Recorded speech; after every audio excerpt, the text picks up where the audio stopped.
Imagine um planeta preso à face escura de uma estrela impiedosa, e então, de repente, um impacto cósmico desperta a sua atmosfera adormecida, dando nova chance à vida. Em torno das estrelas anãs vermelhas, conhecidas como M-anãs, orbitam muitos planetas rochosos, mas essas estrelas são extremamente violentas, com rajadas intensas de radiação que podem destruir a atmosfera densa desses mundos. Por estarem tão próximas da estrela para receberem luz suficiente, esses planetas muitas vezes ficam travados, mostrando sempre a mesma face para a estrela, o que gera um lado diurno escaldante e um lado noturno congelado. Segundo estudos recentes, isso complica ainda mais a sobrevivência de uma atmosfera, porque o lado escuro pode esfriar tanto que os gases se condensam e colapsam, formando gelo ou depósitos na superfície. No entanto, os autores do trabalho, liderados por Prune August, propõem um mecanismo instigante. Esses depósitos de voláteis congelados no lado noturno funcionam como um reservatório silencioso que, ao ser atingido por meteoritos ou asteroides, pode voltar a liberar gases e restaurar a atmosfera. O modelo simula um planeta do tamanho da Terra orbitando uma M-anã, com uma taxa constante de liberação de gases, iguais e similares à Terra moderna, e impactos de objetos com cerca de 10 km de diâmetro a cada 100 milhões de anos. Os resultados sugerem que, sob condições razoáveis, esse processo de colapso e reinflamento atmosférico pode ocorrer, ou seja, a atmosfera desaparece, os voláteis se congelam no lado escuro, depois um impacto reaquece e devolve parte da atmosfera do planeta. Foi aplicado um modelo de 3 exoplanetas nesse programa Rocky Worlds, que foi o LTT-1445-ABzinho, o LTT-1445-ACzinho e o GJ-3929-Bzinho. E os pesquisadores calcularam a fração do tempo em que cada planeta poderia ter uma atmosfera detectável. E, curiosamente, para o LTT-1445-ABzinho, a previsão é que ele passe mais de 50% do tempo com uma atmosfera, o que torna esse tipo de regeneração um caminho viável para atmosferas detectáveis em planetas rochosos ao redor de uma M-anã. O estudo ressalta que há muitas incertezas, como taxa de impactos, presença e distribuição de gelo no lado escuro, estrutura do sistema planetário. Tudo isso impacta a eficácia do mecanismo. Mesmo assim, a visão muda completamente. Em vez de imaginar que a atmosfera de um exoplaneta apenas evolui de forma linear para um estado final, talvez o que vemos é uma dinâmica de colapsos e renascimentos, atmosfera transitória que aparecem e desaparecem. Esse entendimento altera como devemos observar esses mundos. Se um planeta só tiver atmosfera parte do tempo, a taxa de detecção corresponderá ao seu tempo com atmosfera ativo, não necessariamente ao seu estado final. Ou seja, para planetas rochosos orbitando uma M-anã, o lado escuro e frio pode paradoxalmente servir como abrigo para voláteis que, congelados, escapam aos efeitos destrutivos da radiação, esperando o momento certo para ser liberados por impactos cósmicos. E isso nos remete a uma conclusão audaciosa. A sobrevivência atmosférica em mundos próximos de estrelas impetuosas talvez dependa não apenas de ventos estelares, mas de chuva de meteoritos e da paciência do gelo silencioso sobre a escuridão. E para a nossa próxima notícia, vamos falar dos vazios do espaço. E se você chegou até aqui nesse momento do vídeo, eu te convido a conhecer o nosso canal De Olho no Infinito. Esse canal vem trazendo notícias e curiosidades e muita informação sobre o mundo da astronomia. Venha fazer parte da nossa família astronômica se inscrevendo aqui no canal. E muito obrigado por você ter chegado até aqui e ter escolhido o nosso conteúdo para você sempre estar informado sobre tudo o que está acontecendo no mundo do universo. E bora lá para a próxima notícia. Imagine um lugar onde não há galáxias, nem estrelas e nem poeira. E mesmo assim, ele exerce um papel fundamental no destino do universo. O vasto tecido cósmico que define o universo existem regiões conhecidas como vazios cósmicos, espaços que pareciam, à primeira vista, quase completamente desprovidos de matéria. No entanto, como explica o cosmólogo Paul Sutter no seu artigo, esses vazios não são de fato nada. Mesmo que removêssemos toda a matéria, os neutrinos, a matéria escura, os raios cósmicos e a radiação dos recantos mais profundos, o que permaneceria é o vácuo do espaço-tempo. Esse vácuo não é mero nada, ele é preenchido por campos quânticos fundamentais que permanecem em cada centímetro cúbico do cosmos.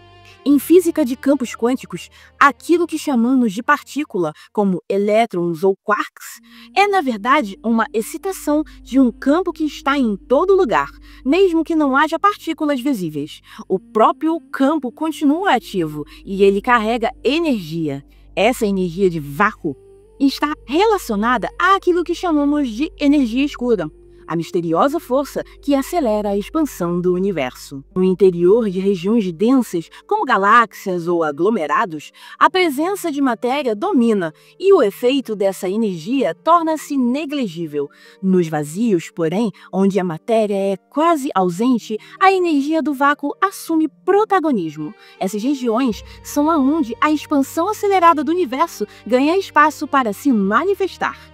As paredes de teias cósmicas, filamentos de galáxias e gás, são empurrados para fora à medida que os vazios crescem e se expandem. Em outras palavras, os vazios não apenas são espaços abertos, eles são partes ativas modelando o formato e o futuro das estruturas do universo. O autor do estudo observa que, com o passar de bilhões de anos, a teia cósmica, como conhecemos, poderá evaporar lentamente à medida que os vazios dominam o cenário. Mesmo parecendo vazio de matéria, essas regiões estão cheias de uma energia discreta e invisível, e justamente por estarem vazias de matéria que essa energia se faz sentir.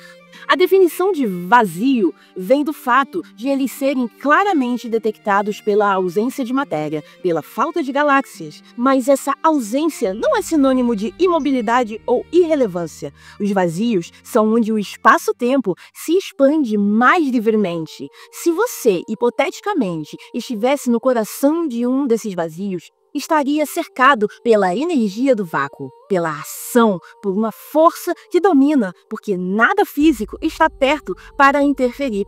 Esse cenário nos obriga a repensar o que significa, afinal de contas, o vazio. Ele não é o oposto de cheio, mas talvez um estado diferente, repleto de energia silenciosa e dinâmica. Em última análise, os vazios cósmicos nos mostram que o universo ainda guarda mistérios profundos, regiões que parecem vazias, mas que contêm ingredientes da própria expansão universal que desafia a nossa intuição.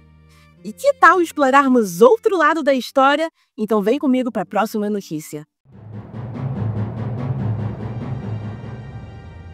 Imagine um buraco negro bebezinho, engolindo gás freneticamente, como se o universo inteiro desse uma tacada de elasticidade. Mas então, de repente, a festa acaba. O que aconteceu, afinal de contas?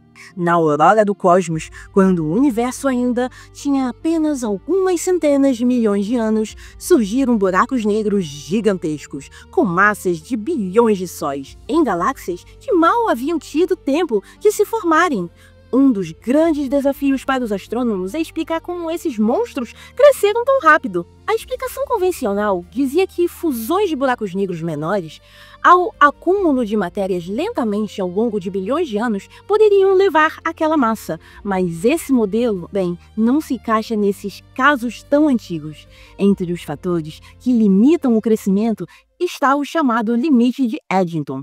Esse é o ponto em que a pressão de radiação gerada pelo material que cai num buraco negro impede que mais matéria caia com facilidade. No estudo recente, os autores criaram modelos hidrodinâmicos para simular o crescimento de buracos negros na chamada Idade Escura do Cosmos, ou seja, o período logo após os elétrons e núcleos se combinarem em átomos, mas antes das primeiras estrelas. Os resultados mostram que houve sim um período de crescimento, super Eddingtons, ou seja, acima do limite tradicional, graças a densidades extremas e a incapacidade da radiação de despejar o material que caía. Mas esse bônus de crescimento não durou muito. Segundo as simulações, esse estágio permitiu que buracos negros chegassem a cerca de 10.000 massas solares, mas não muito mais, pois, após isso, o limite de Eddington voltou a impor as restrições. Mesmo que aquele início seja explosivo, no longo prazo, buracos negros que cresceram lentamente acabaram alcançando massas similares, como os maratonistas que passam a velocidade no fim da corrida. As implicações é que esse mecanismo de crescimento rápido no início não basta para explicar os buracos negros com bilhões de sóis observados tão cedo no universo. Isso sugere que talvez esses buracos negros gigantes tenham nascido já com sementes muito mais massivas do que se pensava, formadas talvez em colapsos diretos logo após o Big Bang ou outros processos ainda obscuros. Para nós entusiastas da astronomia, isso significa que a origem dos monstros do cosmos continua um enigma vibrante. O universo parece ter empurrado seus limites iniciais, mas então agarrou as rédeas e disse: agora eu te contorno. O estudo traz uma reviravolta elegante. O universo deu aos buracos negros um salto no começo, mas não deixou que eles desafiassem eternamente as regras. Espera aí que a história não acabou. Tem mais informações e mais notícias de astronomia para você, então bora lá para a próxima. Imagine rios invisíveis de gás e poeira se curvando e correndo em direção a uma jovem estrela, guiados por algo que não vemos e que parece estar desenhando o destino daquela estrela antes mesmo dela brilhar. Cientistas da National Radio Astronomy Observatory e seus colaboradores observaram um sistema protoestelar chamado de SVS-13A, onde duas protoestrelas orbitam juntas dentro de um disco de gás e poeira. Nesse ambiente turbulento e cheio de matéria primitiva, eles identificaram algo especial: um streamer ou canal que leva a matéria diretamente para estrelas em formação. Esse fluxo não é caótico. Os autores mediram que o gás se move em velocidade subsônica, ou seja, mais devagar do que a velocidade do som naquele meio, o que indica que o fluxo é suave, organizado. Mas ainda tem mais. Usando mapas da polarização da luz, eles descobriram que o campo magnético está fortemente alinhado à direção do fluxo do gás, o que sugere que os campos magnéticos estão guiando esse material, e não apenas a gravidade. Para quantificar isso, eles calcularam um número de Metcalfe-Alfvén. Esse número compara a velocidade do gás com a velocidade das ondas magnéticas no plasma.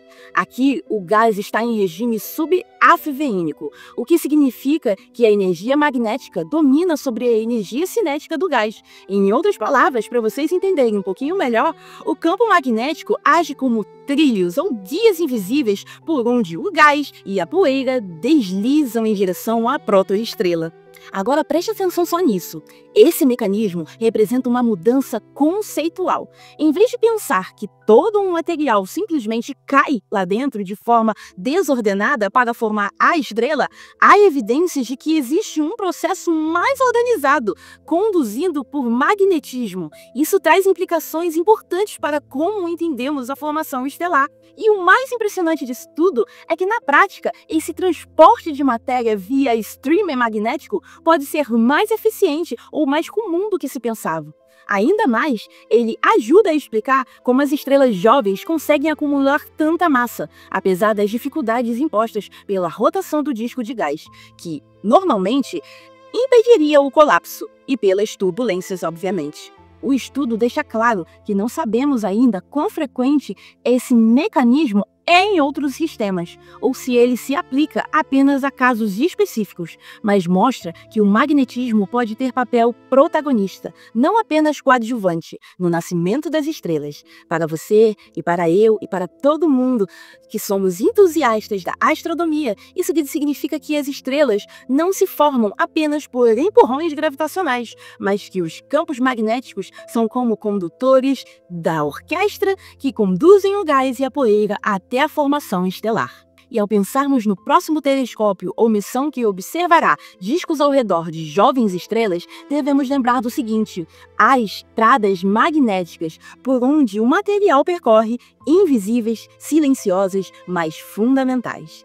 Esses foram os assuntos do vídeo de hoje. Eu espero que vocês tenham curtido e, se sim, deixa aquele like para fortalecer e se inscreve aqui no De Olho no Infinito. Assim eu vou estar podendo trazer mais notícias e mais conteúdo sobre astronomia para vocês. É muito importante a inscrição de vocês e o like, porque assim o YouTube entende que esse vídeo foi relevante para você e eu posso passar essa informação para mais pessoas. Muito obrigada de verdade por vocês terem chegado até aqui comigo.